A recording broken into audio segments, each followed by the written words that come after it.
The smog clung to my throat like a second skin, thick with the scent of rusted iron and forgotten things. In the secluded observatory archives, dust motes swirled in the candlelight orange glow, catching on the frayed edges of my disheveled coat. I traced a finger along the spine of case file, the 23rd of July, 1926, the paper brittle as old bones. A shadow with ribs brushed my ankle. My cat, a wraith of underweight fur and visible vertebrae, purring a low resonant thrum that vibrated up my leg. Its purr amplified the hollow ache in my chest, the yearning for Clara's face, lost to the smog 10 years ago. The air tasted metallic, coppery, like licking a penny. I ignored it, focusing on the file's seal, a wax imprint of a clock face. Faquidi, I thought. The tick of the observatory, antique clock echoing in my skull. Tick, tock, tock, tick. Then I saw it, tucked beneath the file, sealed in a brittle plastic sleeve. A videotape labeled Savavev. F*** my forensic training. The only thing left of my medical license, surged. This is a mistake. A prank. But the name. Clara's name. I pulled it free. The plastic crackled like dry leaves. The cat's purr deepened, a physical pressure against my thigh. I carried the tape to the single desk lamp, its flame casting long, trembling shadows on the velvet, draped walls. The room smelled of candle wax, damp paper, and the cat's faint. Sour musk. I inserted the tape. The screen flared with static, fuzzt, a sound like broken glass grinding underfoot. Then, beneath it, a whisper, not the wind. Foot Clara. Her voice thin as smoke, distorted, stretched thin, find me. In the smog. The copper taste flooded my mouth, sharp and sudden. I gagged, a dry choking cough that rattled my ribs. The smog scent intensified, thickening in the air, smelling of blood and burnt metal. My fingers trembled as I reached for the screen, the cold glass a shock against my skin. Clara, I breathed, the word lost in the static. The gas lamps above the desk hissed, a sound like steam escaping a ruptured pipe. Their flames shrank, flickered violently. Flame, sputter, then died. Not a blackout. Absency. The candlelight orange vanished, replaced by a suffocating velvet black. The cat's purr stopped abruptly, replaced by the sound of its tiny claws clicking on the wooden floor as it fled. The static on the screen surged, morphing into a distorted, backwards lullaby. Twinkle, twinkle, little star. The notes sliding down like oil. The cold of the screen burned my fingertips, a phantom heat searing my skin even as the room plunged into deeper dark. My throat seized. I tried to draw breath, but the smog, thick as tar, filled my lungs. A single choked gasp ripped from me, before the lights died completely. Only the sound remained, the steady drip, drip of iron, smelling rain on the corrugated metal roof, echoing in the suffocating dark. The drip continued, a relentless percussion against the silence. It resonated in my teeth, a phantom ache mirroring the one blooming in my sinuses. The coppery taste clung, a film coating my tongue, thick and unpleasant. I stumbled out of the observatory, the air immediately heavier, the smog a tangible weight pressing against my chest. The streetlight, orange glow bled into the swirling gray, distorting the familiar geometry of the city. My cat, a skeletal shadow, vanished into the gloom. The streets were slick with a greasy residue, reflecting the sickly light. Each breath was a negotiation, a struggle to pull oxygen through the iron-laced fog. My lungs protested with a shallow, whistling rasp. Case the 24th of July, 1926 *. The next logical step, the tape had to have originated somewhere. Thorne's clinic, the records indicated. A defunct facility swallowed by the city. Relentless expansion, the clinic's facade was crumbling, the once grand windows boarded over with splintered wood. A single, flickering gas lamp cast elongated shadows, twisting the building into a grotesque parody of its former self. The air here was even thicker, the smell of rust and decay intensified. I pushed open the warped door, the hinges screaming a protest in 20 creak, that echoed in the cavernous space. The interior was a mausoleum of bureaucracy. Piles of forms, stacked precariously on decaying desks, threatened to avalanche with the slightest disturbance. The scent of stale paper and disinfectant mingled with the pervasive iron tang. Dr. Thorne's nameplate, tarnished and barely legible, clung to the door of the main office. I knocked, A hesitant rap that felt absurdly loud. A shuffling sound. Then the door opened. Thorn was older than I remembered from the record stooped, with eyes that seemed to have retreated into the shadows of his skull. He didn't seem surprised to see me. "Dr. Lefevre," he mumbled, his voice raspy, like dry leaves skittering across pavement. "To what do I owe this unexpected visit?" I explained briefly. "About the tape. The name." Thorn's expression remained impassive, a mask of weary indifference. He led me to a back room, a labyrinth of filing cabinets and overflowing boxes. "We've processed countless cases," he said, his voice a monotone drone. 1926. That would be during the height of the smog crisis. Many disappearances, all regrettable. He began sifting through the files. The rustling of paper a frantic counterpoint to the drip. Drip from somewhere unseen. The smog seemed to press closer, constricting my airways. A burning sensation flared in my nostrils. Inflammation tin flaff. My medical training kicked in, a detached observation of my own failing body. The coppery taste intensified, a metallic flood in my mouth. Then I heard it. Faint at first, a distorted melody struggling to break through the fog. A carousel playing backwards. Whir, click, whir, click, whir, click. Asterisk, the notes were fractured, dissonant, a mockery of childhood joy. The sound grew louder, swirling around me, a vortex of distorted sound. My vision blurred. A sharp, searing pain erupted in my sinuses. Blood trickled down my lip, hot and viscous. I stumbled, clutching at a filing cabinet for support. The carousel music reached a fever pitch, woof-oo. Click, whir, click, asterisk, and then, abruptly, a torrent of blood gushed from my nose, blinding me for a moment. I gasped, choking on the metallic tang. Thorn didn't react, his face a blank canvas of indifference. I lurched into a narrow alleyway, desperate for air. My shoe caught on something. A rusted grate, half buried in the grime. I fell, sprawling onto the damp pavement. The carousel music faded slightly, replaced by the gurgling of water, and then I felt it. A touch, pale and cold against my ankle. A skeletal hand, gripping my flesh with surprising strength. A wet, gurgling whisper slithered into my ear, a sound like water bubbling through a drainpipe. Asterisk, you, in the wrong year, Dr. Lefevre, asterisk. The alley. As dampness seeped into my trousers, a clammy chill that amplified the tremor already racking my body. The hand released my ankle with a sickening squelchy, and I scrambled back. The coppery taste now a metallic flood threatening to drown my senses. For you, in the wrong year, Dr. Lefevre.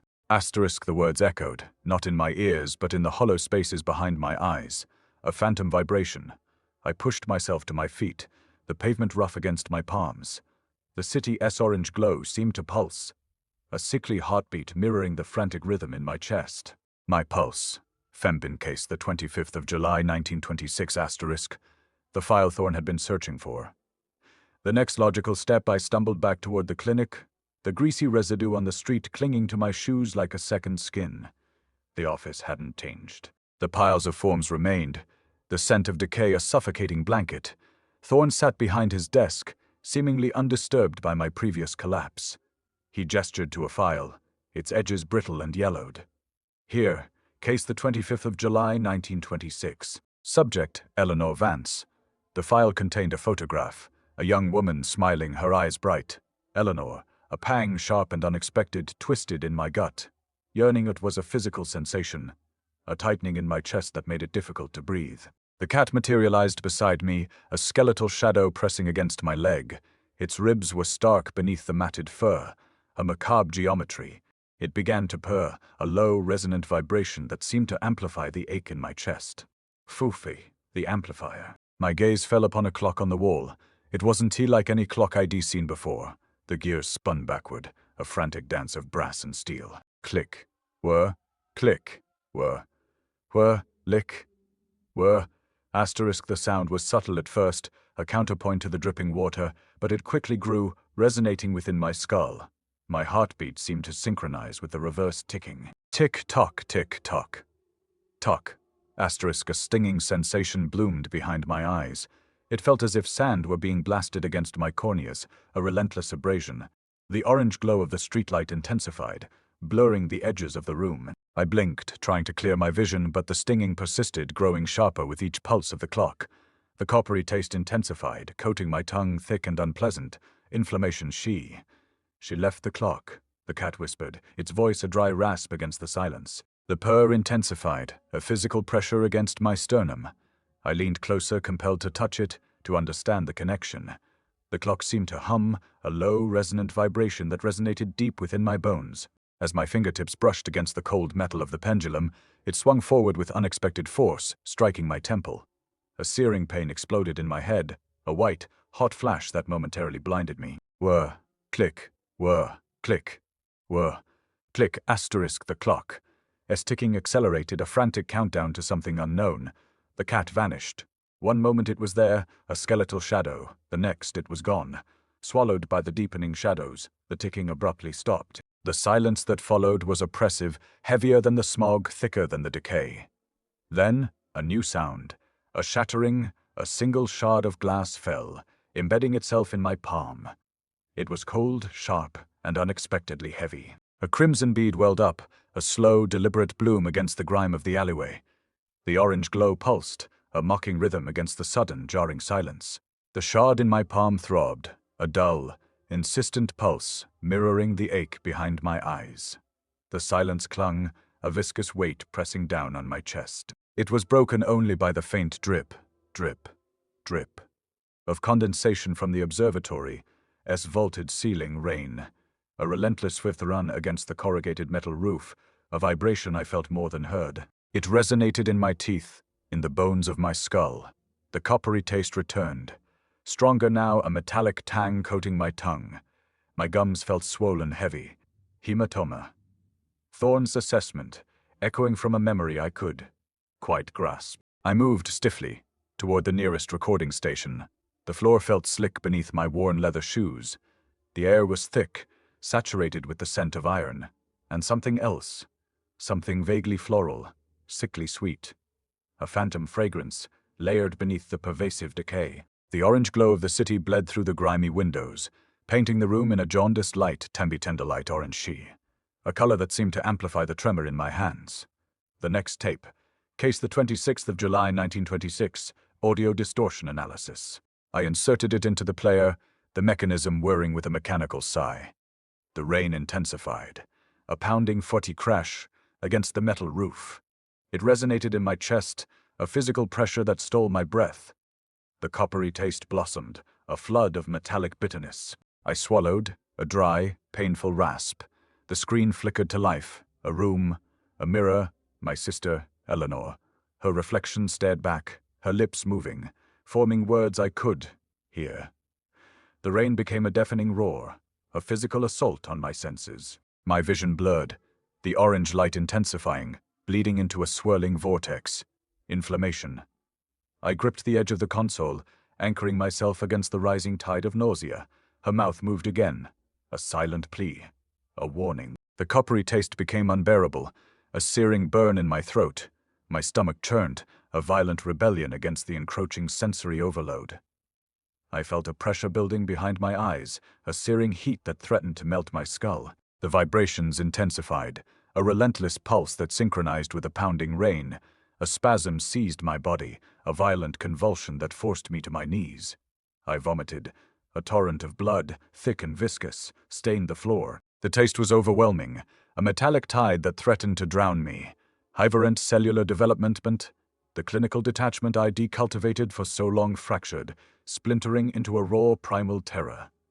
Then, another monitor flickered to life. It wasn't connected to the recording system. It displayed my own reflection. But it wasn't Itavinisav. It was me, but different. Distorted. The reflection's mouth moved, forming words I still could hear, but I felt them, a vibration in the bones of my jaw. They, re-listening. The rain hammered against the roof, a relentless, deafening pulse. My breath hitched. My heart hammered against my ribs, a frantic drumbeat against the encroaching darkness. The orange glow intensified, blurring the edges of the room. I squeezed my eyes shut, desperately trying to block out the sensory assault. The coppery taste lingered, a phantom weight on my tongue. The monitor cleared. Eleanor's face filled the screen. Her eyes, wide and vacant, stared directly into mine. Her lips moved, forming words that resonated not in my ears, but in the hollow spaces behind my eyes. A vibration. A command. Tougher, let them take you. The hum began before I stepped through the door. Zaza, a low, insistent throb, like a swarm of gnats trapped beneath glass, their wings vibrating the pain. My knees ached in anticipation. The Bureau of Anomalous Records smelled of linoleum and the faint, acrid tang of ozone, the scent of things that shouldn't exist. The fluorescent tubes overhead pulsed, their light casting jagged shadows across the counter, stretching fingers into claws. The woman behind the desk didn't look up. Her pen scratched against parchment, a dry, rhythmic thud tap, tap, tap. But the sound was drowned beneath the thuddy hum, a vibration that settled into my molars, my hips, the joints of my wrists. I placed the inquiry on the counter. The form was heavy, the paper thick with official stamps, each one a tiny brand, asterisk, case the 27th of July 1926, bureaucratic evasion. Asterisk, the words blurred as I read them, the ink bleeding at the edges like a wound. My palm itched. The woman, her nameplate read asterisk Miss Vexley, finally glanced up. Her eyes were the color of smog, flat and unreadable.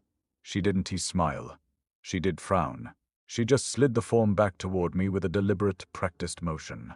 Asterisk, no records match your request. Asterisk, she said. Her voice was the same hum, but shaped into words. Asterisk, the Bureau does not acknowledge your inquiry. Asterisk, I swallowed. The copper taste was back, faint but persistent, like the ghost of a bruise. Asterisk, my sister, asterisk, I said. Asterisk, Eleanor Lefevre, disappeared the 27th of July 1926. Asterisk, Miss Vexley's fingers twitched. The hum intensified, a pressure behind my ears, a deep, resonant, fervent thrum that made my teeth ache. Asterisk, no such case exists. Asterisk, she repeated. Asterisk, if you require further assistance, you must submit a new request. Asterisk, I leaned forward. The counter was cold beneath my palms. Asterisk, show me the file. Asterisk, she didn't. Move, the hum filled the space between us. A living thing, a force. The fluorescent lights flickered, their glow bleeding into the corners of the room, painting the walls in sickly orange veins. I reached into my coat pocket. The slip of paper was there, damp with sweat, the ink still bleeding. Coordinates, latitude. Longitude, the observatory. Then, a rustle, a sound like dry leaves skittering across pavement. My head snapped toward the corner. Nothing. Just the hum. Just the fluorescent glow. Just the weight of her gaze, heavy as a tombstone. I pulled the slip free. The ink seeped into my skin, warm and sticky. Asterisk. Where did this come from? Asterisk, I asked. Miss Vexley didn't answer. She didn't need to. The hum was her answer. It filled my chest, my throat, my ears. I felt it in my bones, a deep, gnawing ache, like arthritis given voice. The form, asterisk, Lefevre. F asterisk, vanished from the counter. One moment it was there, a blank sheet of paper. The next it was gone, as if it had never existed. My breath hitched, the hum sharpened, a blade pressed against my throat. Asterisk, your sister was never found. Asterisk, she whispered. The words didn't come from her mouth. They came from the air itself, a dry, rasping sound, like paper burning. The fluorescent lights dimmed. The hum faded, and in the silence that followed, the cat appeared. It was skeletal, its ribs pressing against its fur like the bars of a cage. Its eyes were black, endless. It didn't purr, it whispered. A sound so soft it vibrated the floorboards, the walls, my teeth. Asterisk, they, re-listening. Asterisk, it said. The words settled into my chest. The hum returned. Stronger now, a storm of static, a swarm of insects trapped in my skull. I staggered back. The counter was slick beneath my hands. The cat's gaze followed me, its breath a dry, metallic rasp.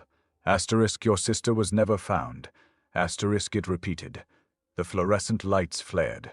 The hum became a scream, and the world dissolved into orange. The observatory's door groaned shut behind me, a slow exhale of rusted hinges, and I stood in the dark for a moment, letting my fingers trace the edge of the threshold. The air was thick, the scent of iron and candle wax clinging to my coat like a second skin. I struck a match. The flame flared, casting my shadow across the curved wall, tall, skeletal, reaching upward like a drowned man clawing for the surface. The main chamber was circular, the ceiling a dome of blackened brass, pocked with constellations that didn't match any map. I set the first candle down. The wick hissed, and the flame turned orange immediately, too bright, I believe, pooling light that didn't quite reflect, but instead beau fruxte walls. The wax began to melt backward. I watched, fascinated, as the drips rose into the air, forming tendrils that twisted into shapes, fingers, a face, a mouth stretched too wide, too knowing.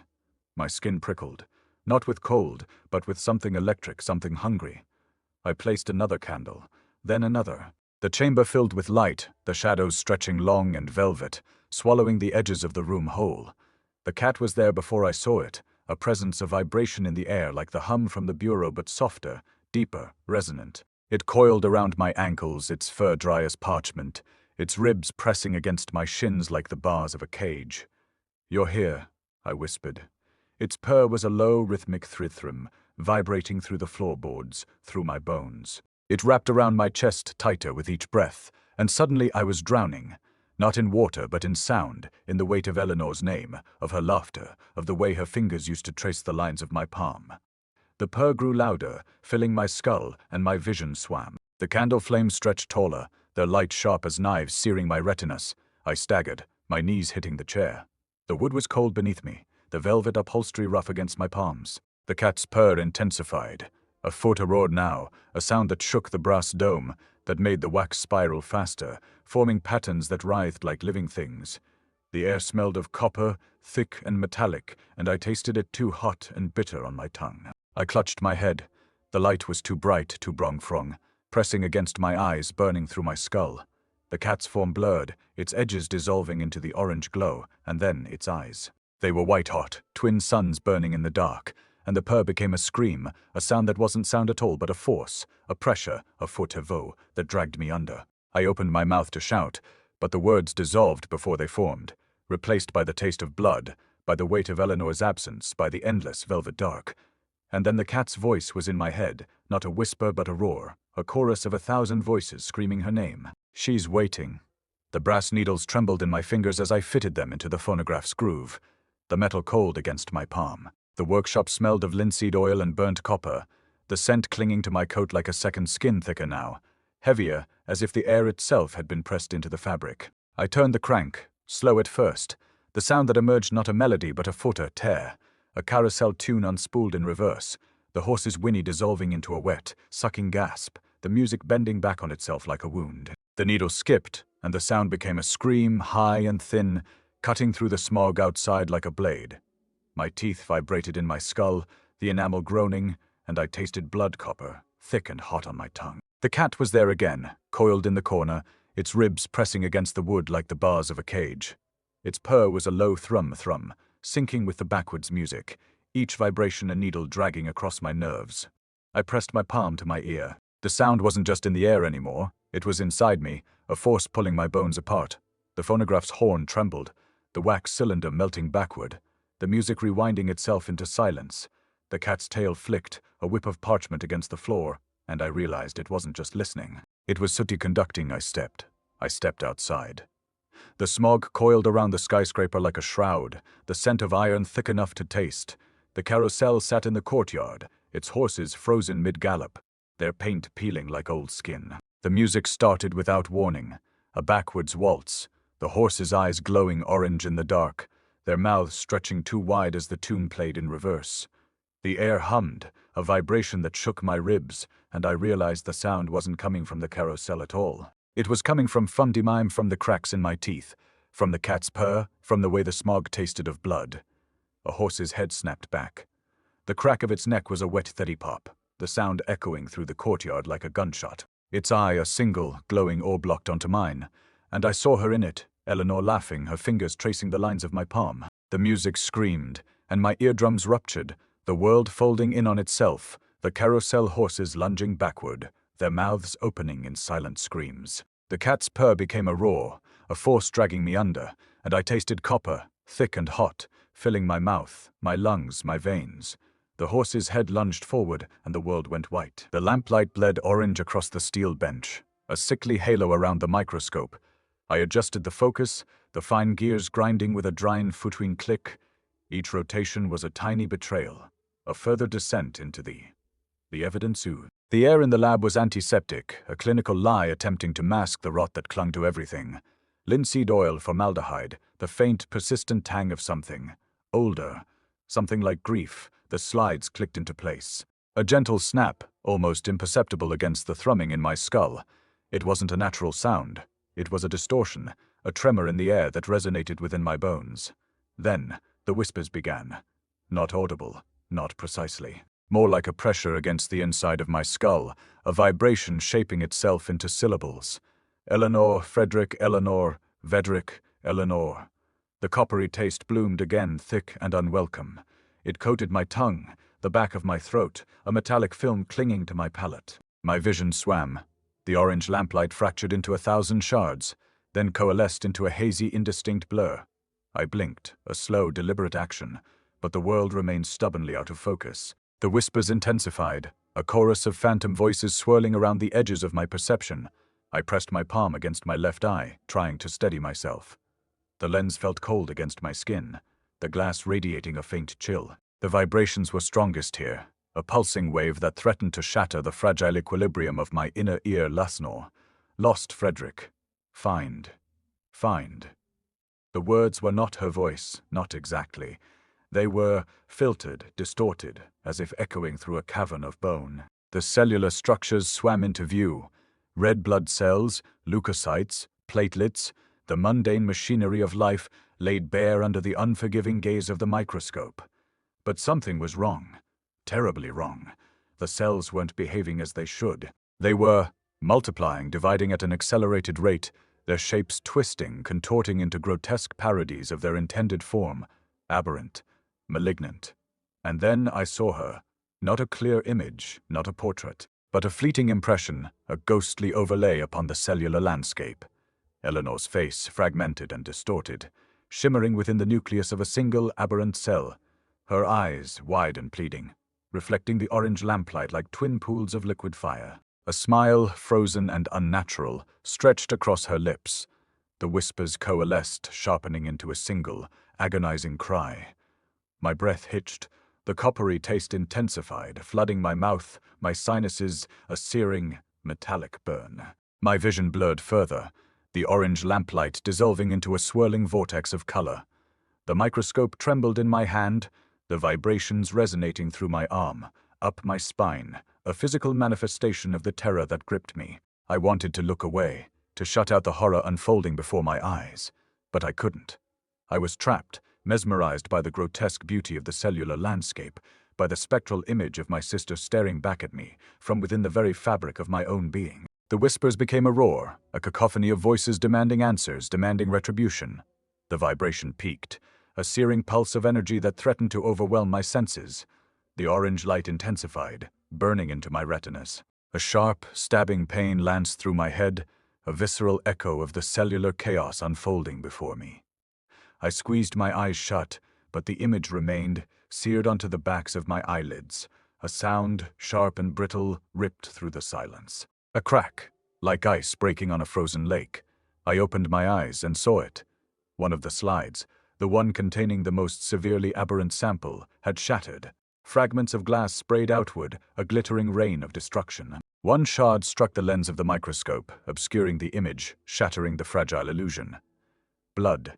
A crimson spray erupted from the shattered slide, coating the lens, the eyepiece, my hands. The coppery taste became overwhelming, a suffocating wave of metallic tang.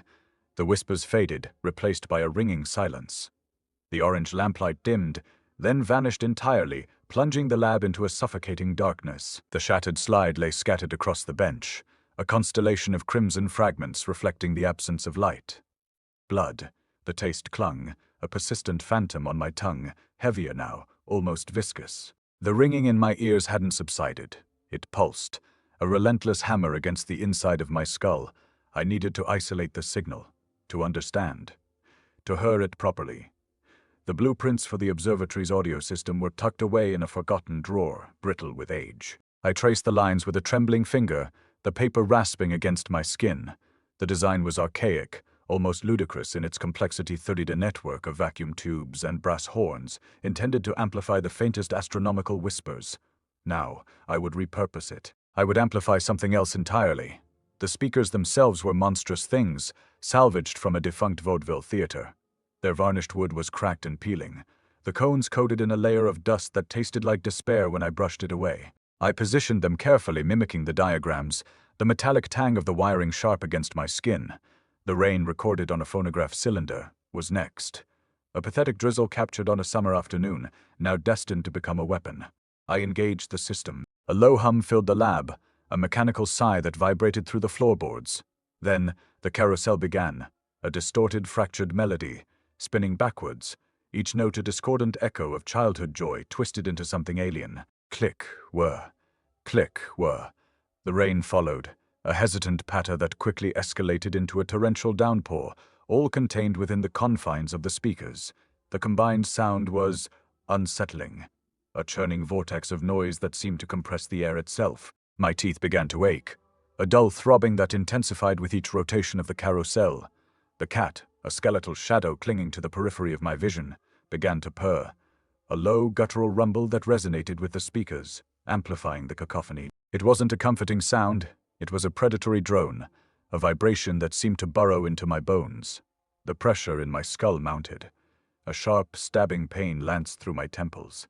I gripped my head, trying to stem the tide of noise, but it was useless. The vibrations were everywhere, rattling my teeth, blurring my vision.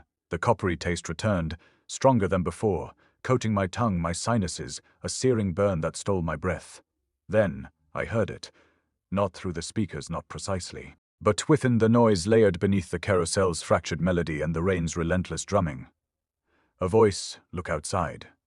It was Eleanor's voice, or a mimicry of it, a distorted echo, filtered through the speakers, warped by the backward rotation of the carousel. My heart hammered against my ribs, a frantic drumbeat against the rising tide of noise. I stumbled towards the observation window, my legs heavy, my movements clumsy. The cat's purr escalated, rising to a piercing shriek that intertwined with the audio, a discordant harmony of madness. The world swam. The lab dissolved into a kaleidoscope of colors, the orange lamplight fracturing into 1,000 shards. The noise intensified, a crushing wave that threatened to shatter my skull. A sharp crack echoed in my ears, a visceral echo of the cellular chaos I'd witnessed earlier. It felt internal. My teeth loosened, a sensation of crumbling bone. I pressed my hands against my ears, but the sound was inside, resonating within my very being. The cat's shriek peaked, a high-pitched whine that pierced the veil of noise. Then, silence. A sudden, absolute silence that was more terrifying than the cacophony that preceded it. My eardrums ruptured. A searing pain, a momentary flash of blinding light, then nothing. A void.